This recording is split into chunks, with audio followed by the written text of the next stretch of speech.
Hai sahabat Grahermin, saya Dr. Willy Suryawan, spesialis jantung dan pembuluh darah. Saya dokter jantung yang bertugas di Rumah Sakit Grahermin di Batam.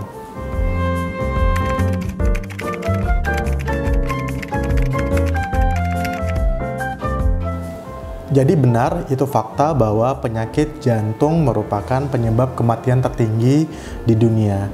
Berdasarkan data di tahun 2021, sekitar 13% dari penyebab kematian di dunia itu yang menyumbang adalah penyakit jantung iskemik atau penyakit jantung koroner.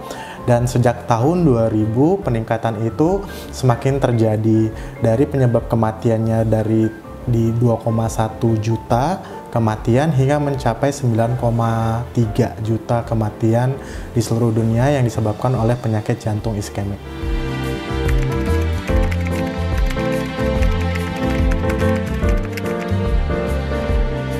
Jadi benar bahwa family history atau faktor keturunan atau faktor dari keluarga merupakan penyumbang dari penyebab penyakit jantung koroner atau penyakit jantung iskemik.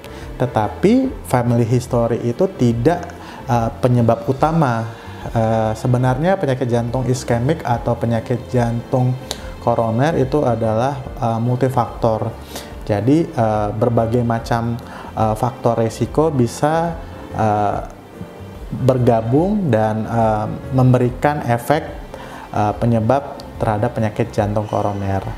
Adapun beberapa faktor resiko itu yang sebenarnya paling utama adalah kebiasaan merokok, kemudian adalah obesitas, kemudian penyakit hipertensi atau tekanan darah, penyakit diabetes mellitus atau penyakit gula darah, kemudian kolesterol yang tinggi, kebiasaan hidup yang tidak baik seperti sedentary lifestyle atau kebiasaan hidup yang jarang berolahraga, itu semua berkontribusi terhadap penyakit jantung koroner, sehingga family history bukan merupakan satu faktor resiko yang langsung ada direct result terhadap penyakit jantung koroner.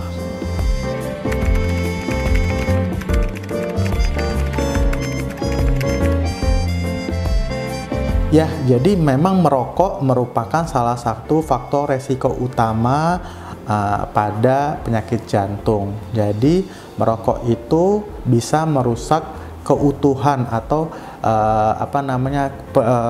kondisi pembuluh darah koroner di dalam. Ya, jadi memang rokok itu adalah salah satu faktor resiko utama terhadap penyakit jantung koroner.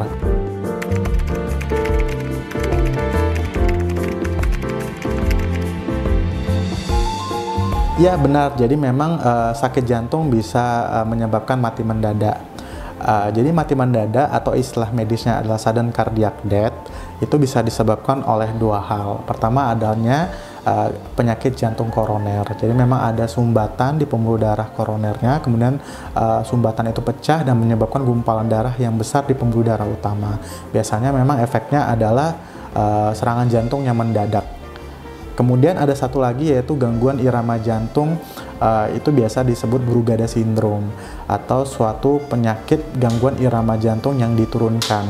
Nah itu memang tidak ada yang bisa memprediksi, tidak ada gejala awal atau gejala prodromalnya, dan memang bisa terjadi kapan saja.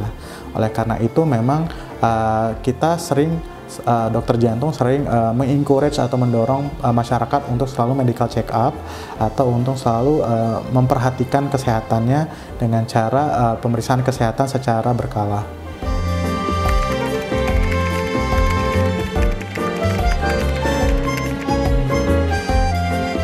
Jadi benar bahwa fakta penyakit jantung koroner itu bisa dicegah. Jadi kan seperti yang saya bilang sebelumnya bahwa penyakit jantung koroner itu adalah multifaktor atau penyebabnya faktor risikonya cukup banyak. Nah, oleh karena itu pencegahannya adalah hindari semua faktor risiko itu.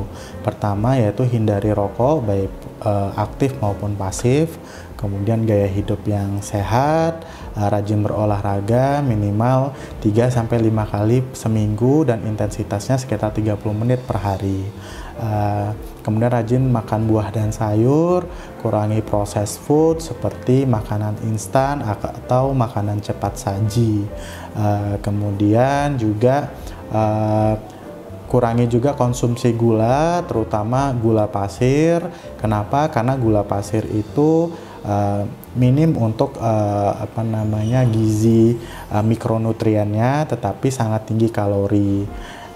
Kemudian juga yang pasti adalah hindari stres dan juga istirahat yang cukup.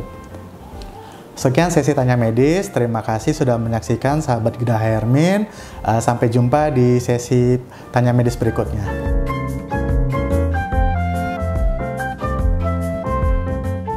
Terima kasih telah menonton video ini. Jangan lupa like, komen, dan subscribe.